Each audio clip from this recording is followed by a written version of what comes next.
Disclaimer: this video is for educational and entertainment purposes only. It does not constitute financial advice. We are not registered financial advisors.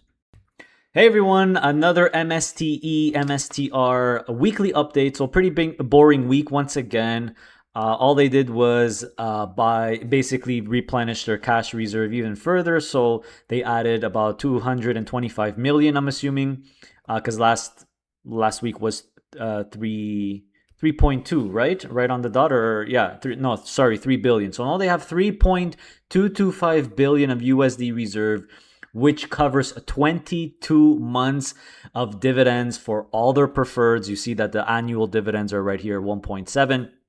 So that is basically it, and that means that their net leverage ratio actually went from 7 to 6, right? Because the net leverage ratio is basically what is their the debt, which is this, minus the cash, compared to their BTC reserve. And today Bitcoins did fairly well. It's at 65,000, went to 60, a little bit over than that, but still kind of near that 64, 63, $5,000 range. So that's basically it. So they're still focusing everyone on trying to get stretch up there.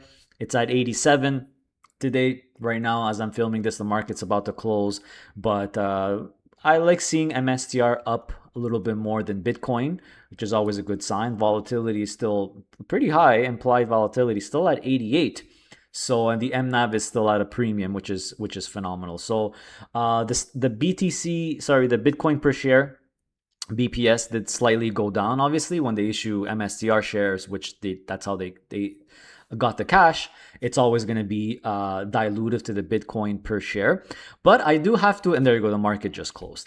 I do have to admit that Bitcoin per share, now I've been following Adam Livingston for a while. If you don't follow him and you're into Bitcoin MSTR, he really takes the time to do the math behind MSTR. And his argument is that he doesn't like the Bitcoin per share metric. He uses something else called CEBE. So I highly recommend you watch his videos. I mean, he's done some he almost does them every day, and basically a lot of them are on MSTR and the math behind MSTR, and he debunks a lot of that death spiral FUD, all the nonsense that you hear on MSTR, which is still going rampant. He actually uses real math to debunk it. An especially really good one is this one right here, MSTR dilution, right? Best explanation for the dilution FUD, but there's just so many of them. The latest one that I saw yesterday was extremely cool, was extremely fun, doing projections. So any of his videos are really cool. And if you want some, when it comes to MSTR math, he's my main source. When it comes to Bitcoin in general, macroeconomics, Joe is definitely my source, and I had him on the channel. We had a nice chat about Bitcoin. You could check out that video, but his videos are really phenomenal. Talks about the macroeconomics and Bitcoin cycles, and the bottom is the bottom in, and all that. For me, starting to be a little bit boring, to be honest with you. I know what I'm investing in. I'm in it for the really long term. So there's your weekly update. Another week, another MSTE purchase. So I did purchase another 1350 shares today at 188. So I did do my 3 weeks in a row of $5,000 purchases, right? I allocated $20,000 of my $80,000 tax refund to MSTE. I did $15,000, and I decided for the last $5,000, instead of just plonking it all in $5,000, I'll increase my normal buys from $2,000 approximately to about $2,500 for the next 10 weeks. So that's kind of like separating $5,000 in 10 weeks, so an extra $500 in MSTE for the next 10 weeks. So total $52,600 at 661. So obviously at these low prices, it's faster and easier to dollar cost average. I never knew I would get back into $6, but now I'm thinking maybe I'll get even into $5. It really depends. If Bitcoin stays at these low prices for the longer it does, the more I'll average down a lot easier. So fingers crossed, hopefully maybe we'll get even another crash to 40.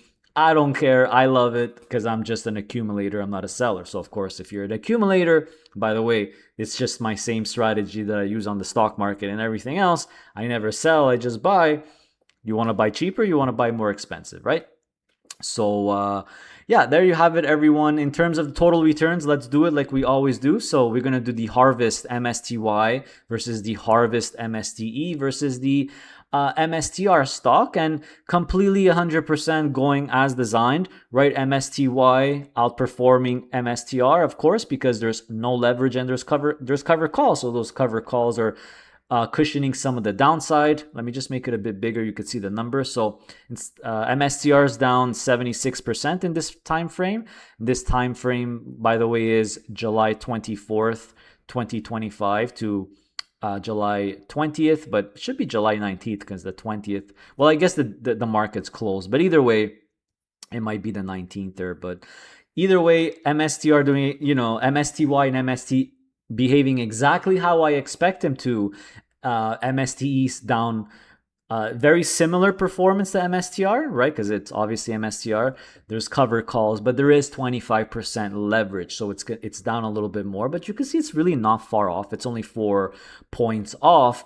But why I added MSTW is to prove to you that MSTE is actually doing its job, or should I say Harvest is doing its job, because MSTW from Roundhill is MSTR with 20% leverage, not 25, 20, a little bit less than MSTE, no covered calls, right? So MSTW, of course, is going to be down even harder than MSTR, that's for sure, because it has no covered calls. It has a leverage approximately the same as MST, a little bit less, okay, a little bit less leverage, but you see that it's down 84.81. It's down more, it's down harder than MSTE because the leverage is approximately the same ratio, but there's cover calls on the MST, there's no cover calls on the MSTW. So when I look at these charts and these performances, these total returns, which is the ultimate truth, my opinion here, it's not really opinion, it's really what's happening. Harvest MSTY and Harvest MSTE, and to be honest, even the Roundhill MSTW, they're all acting exactly as designed. There you have it. That is your weekly MSTR review. Give me a thumbs up. Let me know if you still want me to do these weekly updates. I do them for you because you like them. Oh, I forgot to do it. Let's do that grade 3 math that I love doing. And this just gives me so much happiness to buy more MSTR because it's so cheap right now. So let's do the calculation like I usually do. So right now, if we take into account Bitcoin's price, they have 54.9 now, 54.90, so that's 54 billion worth of Bitcoin. Let's just delete or minus the debt, the actual debt that they have, 6.754, and I'm not even going to count the 3.22 billion cash reserve. To be honest, we should add 3.22, but I'm not even going to count that. That cash reserve is reserved to paying off the dividends on all the preferreds, which is mostly stretch. And you see that the annual, right, they have 22 months of cash to sustain or pay out all their dividends. And you see that the entire value, the entire market cap of the company of Strategy is 37.08. 37.08. So are you seeing a misrepresentation, a mispricing? Definitely. In my opinion, right now, MSTR is trading at an approximate, I'm doing the same calculation I do for split funds, 23% discount to its Bitcoin holdings. Last week it was 25%, I believe. So of course, as Bitcoin goes up, and as MSTR goes up more, the discount is going to shrink, and then maybe it'll go back to a premium, just like the split funds. When is the best time to buy the split funds, guys? At a discount, right? At a discount. Some of them are still at a discount, but the discounts are shrinking.